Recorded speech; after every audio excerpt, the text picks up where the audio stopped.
Alright, so welcome back to another episode of Gnomoria with yours truly, Inzainia.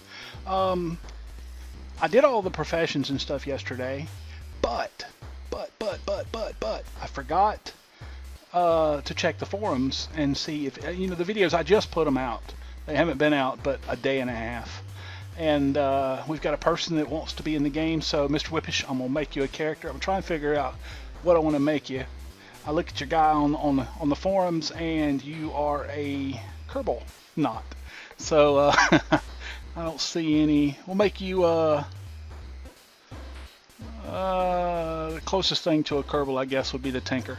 Is it a male? Yeah, it is. All right, so we will name this guy Mr.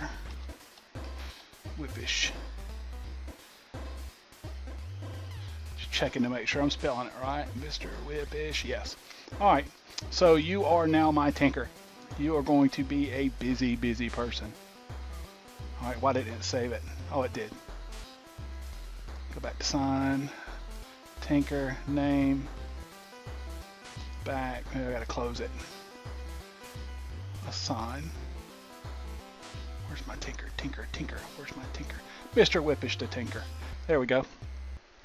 Alright, and there's still a lot of slots left open. If anybody out there wants their name in the game, by all means, just leave a comment, say hi, let me know that you want to be in. Alright, a couple things that I mentioned in the last one. We were talking about professions that I realized after going back and watching it that I didn't mention was some of the stuff about agriculture. Horticulture pertains to the trees and stuff and all that other stuff, but horticulture also pertains to groves, and I didn't mention that, although I think people will kind of get that intent. But horticulture also has to be enabled in order for them to do grove work. It's the only thing that I had to go back and correct. I didn't mention that. I did multiple times, but I had to record that video like 3 times because my headset was messing up. I was getting some kind of a feedback interference, and it was popping and buzzing and making a bunch of beeping sounds. So I had to record that video 3 full times before I finally realized, and figured out how to fix the headset. Apparently, I had to put it on a multi-port hub and drag the receiver for the wireless headset away from the computer a little bit. Now it's fine. So there's something on the computer. I've got like 3. I got a wireless Logitech keyboard, a wireless Logitech mouse, got a wireless Logitech headset. All of them are cheap, $15 for that. I think the only thing that was expensive was the mouse, was like $100, and then the headset was like $60. It was relatively cheap devices, but apparently with all 3 of the little deals being next to each other, it was causing some kind of a feedback loop. But here we are 3 minutes into the video, and all I'm doing is talking garbage. So let's get back to the game, folks.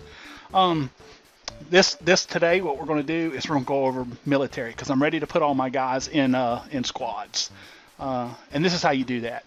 You go into the military, you hit the military button. You always start on the right. You can look at the overview, you can look at the enemies of squads, but most of it will be blank, as you can see. And you want to start on the right with uniforms. First thing you want to do is you want to create a uniform. So you go new. And for this, I will name this one Militia, because that's what all of these guys are. These are not my soldiers. These are just my militia. So under head, I will say none, because I don't want them to put any gear on. And I'll show you why shortly. And over here, we can say, I'll say none. They'll pick up just the tool that they need, and then they'll put it back down when they're done with it. So there's the uniform for militia. Pretty easy, huh? Then you go into positions. Under positions, this is kind of like your first baseman, second baseman, third baseman. Uniform is the uniform standard that they're wearing, like a Red Sox jersey. Position is their position in the formation, in the squad. So position would be like basic soldier. I just always leave basic soldier for the militia. Then you can select perk. You can make a new one and have multiple positions: first baseman, second baseman, third baseman. And then when you go to formation, you can select which of those positions you want to use in your squad's formation. say I make a position of tank and one of melee DPS and one for a sword knight or swordsman, and then archer. Them are my three positions: a tank, my sword knight or my knight, and my archer. Then when I go to formations, I can change through these to them and pick one of these slots, leader or a regular, as either a tank, a knight, or a archer. You can choose, and this will be a group, a squad. And so they'll all, that's the types of classes, types of positions that you want in your group.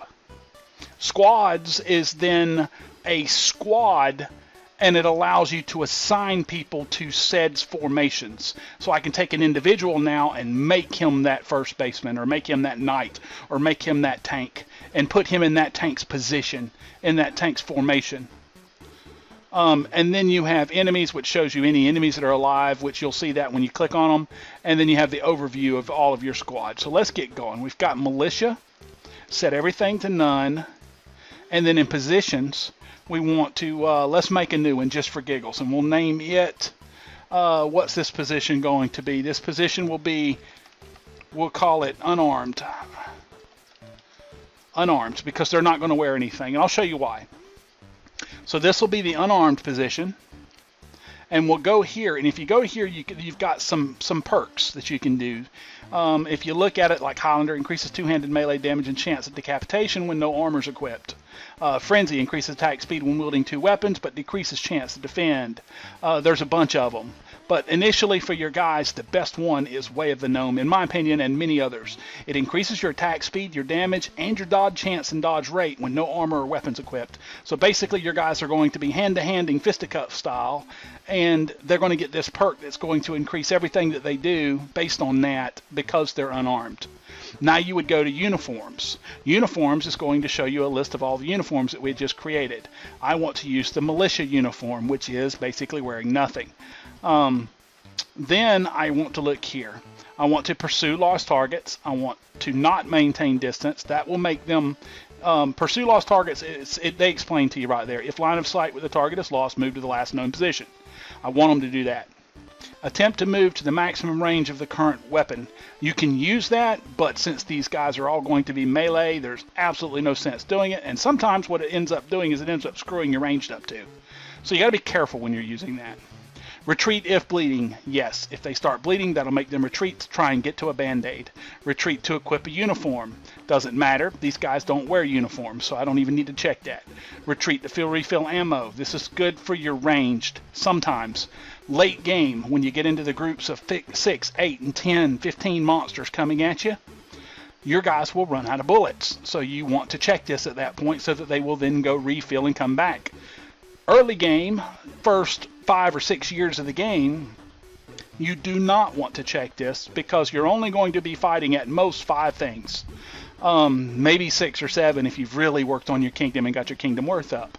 You don't want to have this enabled because what happens is they will take 2 or 3 shots, maybe 4 shots, and then they'll run and grab some ammo and come back. Now they can carry 32 rounds, but they'll shoot 3 or 4, and when whatever they were killing dies, whether it be by them or melee, before they select another target, they'll run and reload, and then they'll come back, and then they'll start in on the next target.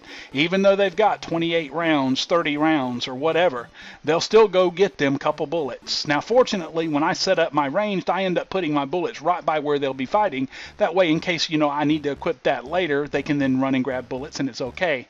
But early on, you don't want to worry about that. Assist the squad leader. This is very important, and you always want to have that in check, just about. The only groups that I don't enable that on is my ranged, and that's just because my ranged are just there to supplement damage. My ranged are not going to kill somebody, but they will whittle them down some. So I want the ranged attacking anybody that they want to attack, just to throw some extra damage at them. My melee, I want to use this assist squad leader. That way they will all attack the same guy that I set up in the squad in the formations as the leader. This guy, whoever I put here. With that checked, these 4 guys are going to assist this guy to kill his target. So I will eventually, when I get soldiers, I will make a shield knight. That's a knight that has an axe. He wears the best armor that he can get. he uses a shield, and then the perk that he will use will be taunt, which goes under squad or positions. I think goes under positions, will be taunt. And then here he will use like shield wall or something, which, you know, it all depends on what I'm doing. And this guy is going to basically taunt something, and something's going to attack him, and then he will be attacking that, and all of these other 4 guys will attack his target instead of just attacking what's closest to him. Now, it doesn't always work. Sometimes they can't get to him. Sometimes they can't get to the target. So, you know, you kind of just got to go with the flow and realize that most of the time it works, but not always. So that explains all of these. And like I said, when you make uniforms, you make multiple uniforms. I've got militia, plate mail. What I end up doing now is I'll make another one, and I'll name it melee, and I will put it to any. I just wanted to do this so that I can explain what these mean. Any. I usually will go hand axe and hammer. Now this used to be really, really good, and it's because of damages. Nowadays it's still good. It's still really good for your melee, but you don't want to have everybody hand axe and hammer anymore. You want to have a shield knight in there and maybe a ranged. Before, you could just set everybody up the hand axe and hammer and you just pwn everything. And the reason for it is because of the damage styles. Hand axe does slashing damage, hammer does blunt damage. Everything that comes at you that has armor or that skeletons, bone, or whatever takes it takes blunt damage to destroy their armor. So goblins will come in. Any of the naked goblins, hand axe is just pwning them because it just slash damage, eats them up. Any with armor, hammer busts their armor up and breaks their armor up, then the hand axes finish them off. So if you've got both in each hand, you're dual wielding, and you want to set this group's thing to frenzy, that way they're just going nuts. They get extra bonus damage and everything. So they lose a little bit of defense, but you've got a tank knight in there, and he's grabbing threat and making them all attack him anyway, so it doesn't matter. I mean, the majority of monsters will be on him instead of on these guys. Yeah, you're good to go. What this is this is the type of material that you want these pieces to be made out of. So you can choose copper, malachite, tin, bronze, iron, steel, lead, silver, gold, rose gold, and platinum. A lot of these are not good metals for this, like silver and platinum and gold. Rose gold, I don't know. I really don't know. The best that I've been told before is steel. Once you get to steel, that's just the best as far as armor goes. The other ones have too many weaknesses and stuff that degrade them, according to what I've read. Now, everything that I've read is at least 8-10 months old, so they've made a lot of new changes to the combat table and to the armors and stuff. So all of that information might not be valid anymore, so I'm just going to stop there. But this is good if you want to set up a certain group to do stuff. Like what I have a tendency of doing is I will have all of my melee equip any, and then when I get my ranged, I will set my ranged up so that my ranged only equips copper to start. That way when I start upgrading my melee who are in there getting beat on, when I start making bronze armor and stuff, my melee will get that bronze and my ranged won't touch it. They'll wait, and then once I get all of my melee in bronze, then I'll go into the ranged ones, and I'll set the ranged guys to go ahead and pick up copper or pick up bronze, and then they'll be stuck with bronze until I build iron for all of my guys, and then I'll just keep advancing it up that way until I end up with working my way up into steel. But anyhow, that's what these things are for. You can specify. Now this last one is the type, how good the material is. Is it at least average material, at least fine, superior, masterful, legendary, masterful, superior, not at least, but that type specific, etc. You can set that. I tend to leave this at any. They'll equip whatever damn bronze, shoulder pads that they come across. If they're bronze, they're bronze. They're granted this legendary, masterful, superior, fine, average, and poor determines how much they defend and how well they're made. And it also it's a randomized average based on the skill of the weapon or the armor crafter that you're using. So if he's only got like 20 or 30 in armor crafting, he's going to mostly make poor.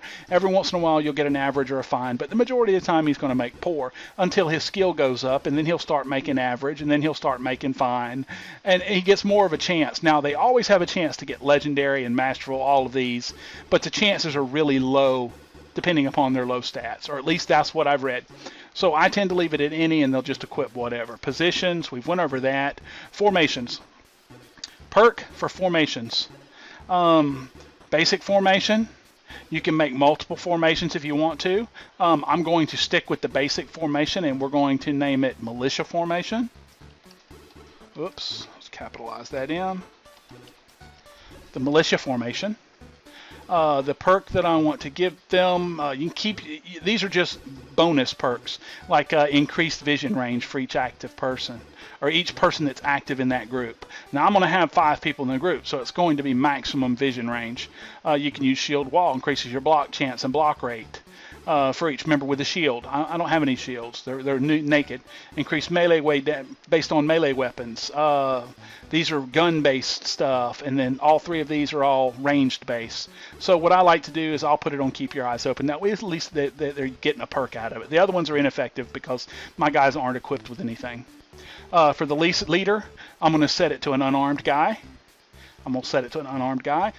Excuse me. I'm going to set these all to unarmed. I'm going to have them perform attack orders. I'm going to have them defend gnomes, and I'm not going to have them avoid enemies. What this does, perform attack orders, is that if I select something and they haven't seen it yet, but I've seen it, I see it on the map, so I pause it. If the vision is available and you're looking and it's daytime, or there's a torch and something walks into that area, you can see things before your town notices, before your little gnomies notice it. So I can click on something and then go to this. Oops, I can click on a monster, then I can go to that, and this second thing will be attack or combat or something like, I can't remember what it is, but I think it's like attack or something, or enemy. I think it's enemies. You can click on enemies, and then you can select in here who you want to attack it, whether you want group 1, group 2, group 3, that type of deal, whatever you've named the groups, your formations. You can select which ones you want to attack it. You select them, or you select all, and then you hit back, and all of those guys will go in attacking, no matter where they're at. They'll run to where he was when you issued the order to attack until they find him, and then they'll go look for him. So that's what perform attack orders does. Defend gnomes. Any gnome that comes under contact, sees, or has been spotted, or has spotted another enemy, rather. Everybody that's in a group that has this checked will stop whatever they're doing immediately. They'll drop whatever they're doing, and they will bolt to where that gnome was to help defend him, to help attack that enemy. So you definitely, for these initial starts, for the militia, you want that enabled. Avoid enemies means that they'll run around like chickens with their head cut off, trying to stay away from combat if at all possible. Now, avoid enemies works after you get soldiers. It'll tend to make your gnomes that are unarmed and that are out and about doing stuff, they'll run, but they have a tendency to run away from help. I don't know why, but instead of bolting straight back to town like you would think that they would do when they see something, if the monster is in any way between them, even if it's just 1 block closer, between them and the gate, they will run the opposite direction, run the monster away from stuff, and the monsters will catch them. Even though the monsters have armor on and should be slower, the monsters will catch your little gnomies, and they will get beat on some before your soldiers can finally catch up. So avoid enemies is actually a bad thing until you get soldiers, and then even when you get them, it's still kind of a 50-50 chance whether or not it's going to save their life or not. Alright, so we went over all this. Leader, these are just the positions. You have 5 gnomes possible. And now when I go to squads, I'm going to need to make a new squad. Now, the Ripper Hounders of Despair. That'll work. You can randomize the name. The Bald Talkers of Heartlessness, or Takers of Heartlessness. The Axing Darts of Burial. the strengthening plagues, the rosy colorers, shimmery priests, the thunder silences of wasps, flowery quickness. There we go. That's a melee group right there. Flowery quickness. Okay, and then what you want to do is you want to select. Now that's all that does. New, select, random name, and then you can disband, basically delete that formation or that squad. Now you go in here and you pick a formation that you made over here. Now I've only got one so far named Militia. And if you noticed, it puts the job positions over here, unarmed. So now I can go to vacant and I can pick soldiers to put into this group. And basically, initially, you want everybody in one. Notice that there's a little S. That means that he's been assigned a soldier position. Or not a soldier, but he's been assigned. He's in a squad. So we just keep going down until we get everybody. All right, well, now we've done 5. What do we do now? Well, you make a new squad. All right, the Saber Dumpers. That'll work. Click Militia. And then we start with the next guys. And you basically just want to get all of your little guys into a squad to start with. Now this is just my melees, just my basic militia squad. This has nothing to do with my soldiering and stuff, which we won't see for a little while. But when I actually get soldiers, it'll be a little different. Oops, it don't matter. Now these are all just my townies, or not townies. This is Gnomoria. So these are my gnomies. And now they are all issued squads. So if I go to overview, it'll show me that I have 3 squads comprising of 13 soldiers. 1, 2, and 3. Now what I could do, and am probably going to do, is I am going to go into, oops, now that happens sometimes. That'll pop up like that, and you can't get rid of it. It's just a glitch. It happens. It's happened for over a year. It still happens. If you close this window and open the military window up again, it goes away. What I want to do is I want to go to my 3rd squad, and you can come back into squads, and you can go back through. There's all your squads. The 3rd one, Bingle, the farmer, the rancher, the tailor. That is not the 3rd one that I want. Then maybe it's the 2nd one. Cookie, my cook, flesh carver, farmer, my tinker. Mr. Whippish.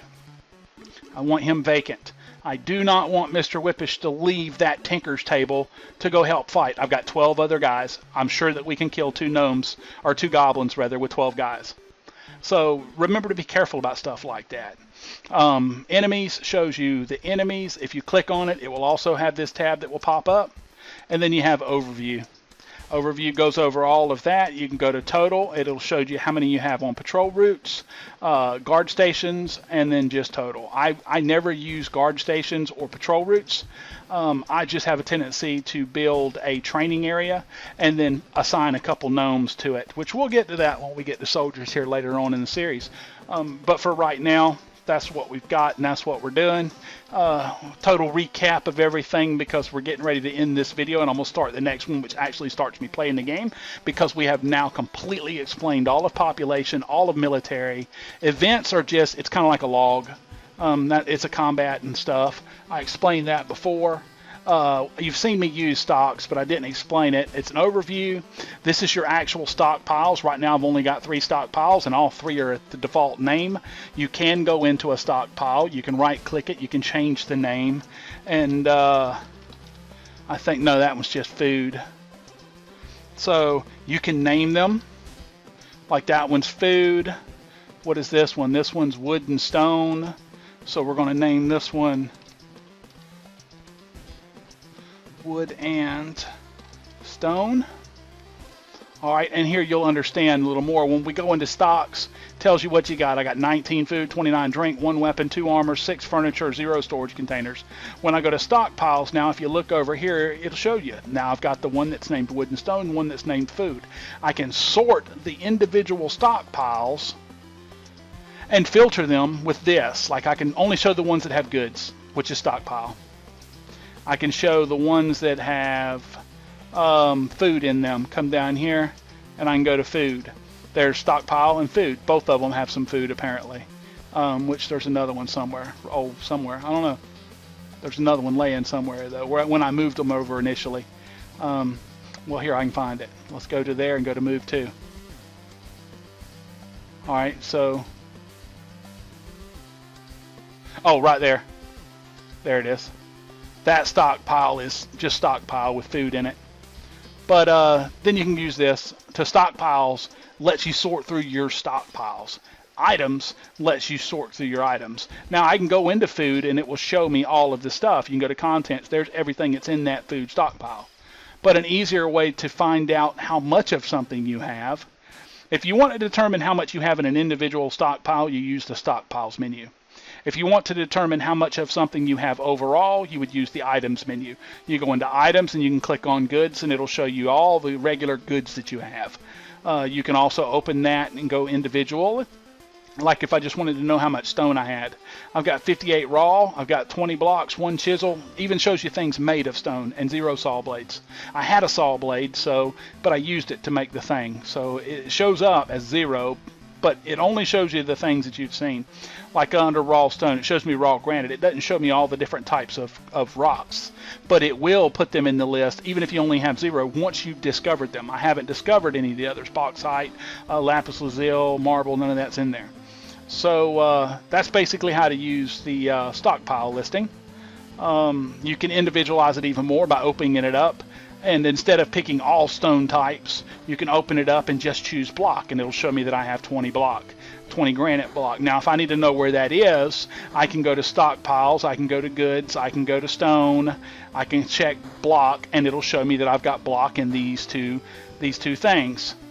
So I can click on that one, and then go contents and see what it's got. Block, it's got the 11 granite black, or block, granite black. It's got the 11 granite block. Where's it at? Block. No, it was the back. It's the other one. Wood and stone. Contents. 11 granite block. Now you can go to overview and go to move to, and it will move the exact center of your screen to hover over it, which if you go back and back, there's the center of my screen. That's the stockpile, wood and stone, that has got all that. Now if you click on the ground, I'll see granite block and wood and stone. Wood and stone is what I've named the stockpile. If I click that, it'll also bring up the stockpile. If I clicked on granite block, it would bring up the granite block, and it'll also show you who made the granite block. You can hit move to, and it'll move you to it. Those are menus you rarely ever use. You'll use the stocks, items, just to go in real quick and see how many blocks you have. All right, I've got 20. I told them to make 20, so I know that nobody's making block. What about wood? I told them to make 20 planks. How many planks do I have? I've got 11, so there's still people going to be making planks. I need them to hurry up and make the planks because they need to make these machines or these things here for the next episode. But I'm going to wait until the next episode, and then we'll start playing again.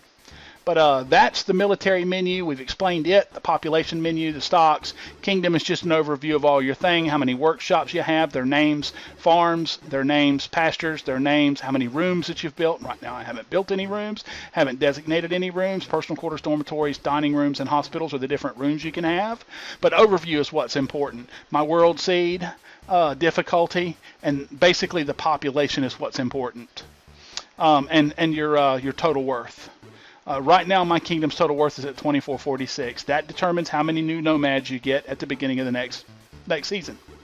That's it, really. I mean, that's all of the total explanation of menus that we need right now. Anything else will be explained on the fly as we're playing this wonderful game, which I am about to start doing, and I will start the next video, and I will put these 2 videos up today, Monday, or up tomorrow rather, or in the morning, sometime maybe the afternoon, Monday. So you'll be watching this sometime after Monday, December 2nd, I think. Anyhow, hope you enjoyed the video. Hope you learned a little bit of something. We will be back with the next episode where we will start playing instead of just all this talking. All right, thanks for watching. If you enjoyed the video, please like, subscribe, and give me a comment. Really important. Send me a comment. Say, hey, I liked the video. I hated the video. I'm trying to get people active. So let me know what you think about the videos. If you want to see snazzier intros and graphics and all of that other stuff, I am totally literate in Adobe Afterworks and all of the other several Adobe applications. I could do them. I could make them better. I just feel that they have a tendency to extend the length and duration of a video. And all the little special effects for game videos like this are kind of unnecessary. But if you're a creative person and and you would like to see them, or you want to do some artwork and whatnot based around my Let's Plays and Inzainia, by all means contact me. Let me know. I would love some. I can't draw for crap, but I can be pretty artistic when it comes to doing small animations and stuff. Anyhow, hope you enjoyed the show. We'll see you in the next episode. You have a great day.